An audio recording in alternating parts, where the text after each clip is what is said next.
Hey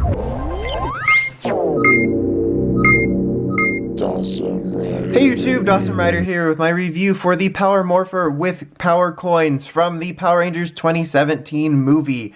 So let's just go ahead and jump right in, take a very quick look at the packaging. I think this is the only packaging I'm going over for the first wave of movie things.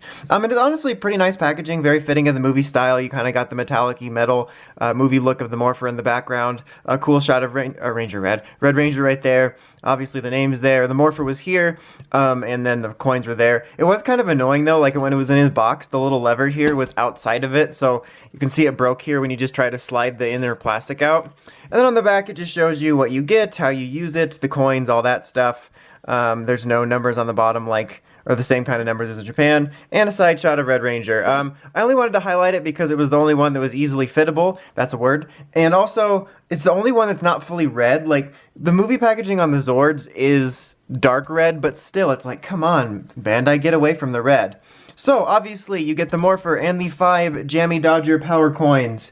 Let's just go ahead and take a quick look at the Morpher on its own. First, as you can see, it's very basic, but that is by design. That is what it's supposed to look like, so it's not one of those things where you can be like, oh, they're missing paint, or, you know, this and that, and various complaints we usually have, because it's supposed to look very basic, very alien. I personally do like the look of it. You can see the sort of, like, speaker textures in there. The camera's picking up pretty well. There's a little bit of a kind of like rock sparkle to it, which is nice, but it's very basic, and that's what it should be. It's a pretty solid size, definitely bigger than the standard Power Morpher, whether it's the original version or the legacy version. So yeah, that's pretty much all there is to it on its own. There's not a lot to go over. The Japanese version's obviously way better. Just kidding. So turn it on. You get activation noises, and when you're on your own, not like without, you know, by yourself. I don't know where I'm going with that, but I mean without any morphers. I can't even talk. Without any coins, you can activate some minimal sounds. Close it up. You see the lights there, and that stuff closes around real cool. When you pull it out like that, it'll actually make waiting noises for coin. But let's do this again, just because it's just really cool. I love the way those all enclose in, and then the cool lights in the background and stuff like that. When you get it, there's actually like a plastic stand-in power coin. I mean, like just a hollow plastic, not like an actual plastic. But before we get to the noises, take a quick look at the coins. They're the same style that we've been seeing, obviously.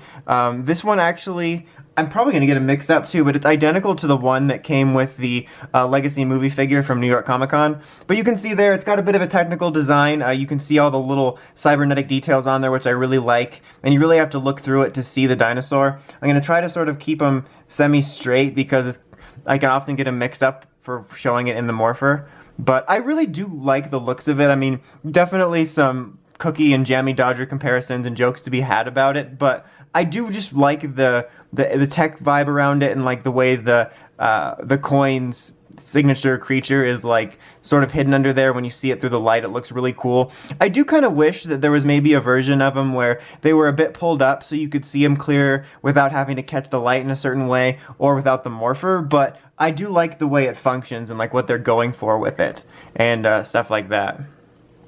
So yeah, there's pink, and then we have blue. So yeah, neat. Alright, so now we can take a look at the sounds. They're all going to make the same exact sounds. The real difference in this is actually just seeing it light up the coin. So I will be doing at least the main transformation for each of them, but let's just get started. We'll just start with red. So place the coin in. You get confirmation noises, waiting sounds, and so then you get that, and then if you crank it 4 times, I think it's 4 is the magic number.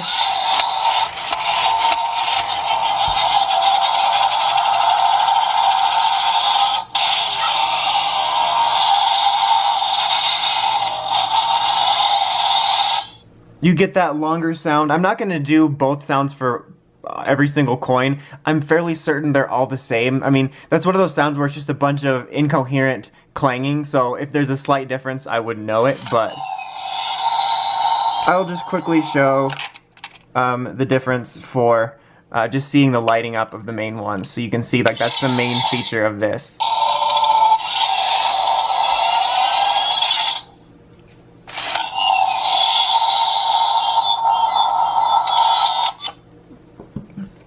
I kind of wish that it had different LEDs for each coin. You can even barely see it there. Because it's so bright in here. Oh, it's happening. Okay. Yellow. Oh, it's happening again. It's a jammy dodger. Okay. This one especially because it's like yellow on yellow. And then I think for the last one we'll do the second sound one more time just because we're like way under time, but I thought this video was going to take. So sound one.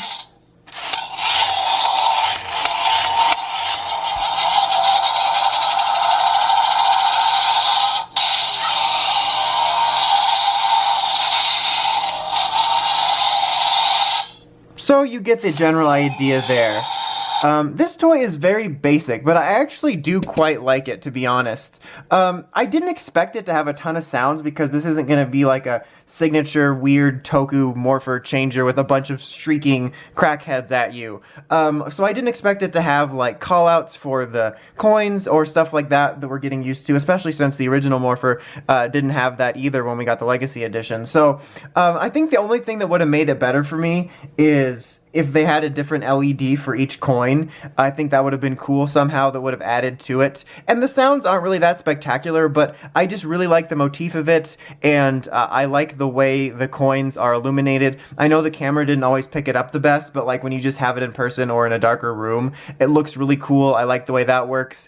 I like the mechanical look of the way it encapsulates the coin in a very technical way. So there's a lot I like about it. It's basic for sure, and maybe could have a bit more to it, but I still do quite enjoy this Morpher. But anyway, that's about it. Until next time, make sure you check out the Rizzy podcast at writersrangeandrambles.com, and of course, don't forget to like, comment, subscribe. Till next time, Dawson Ryder, signing out.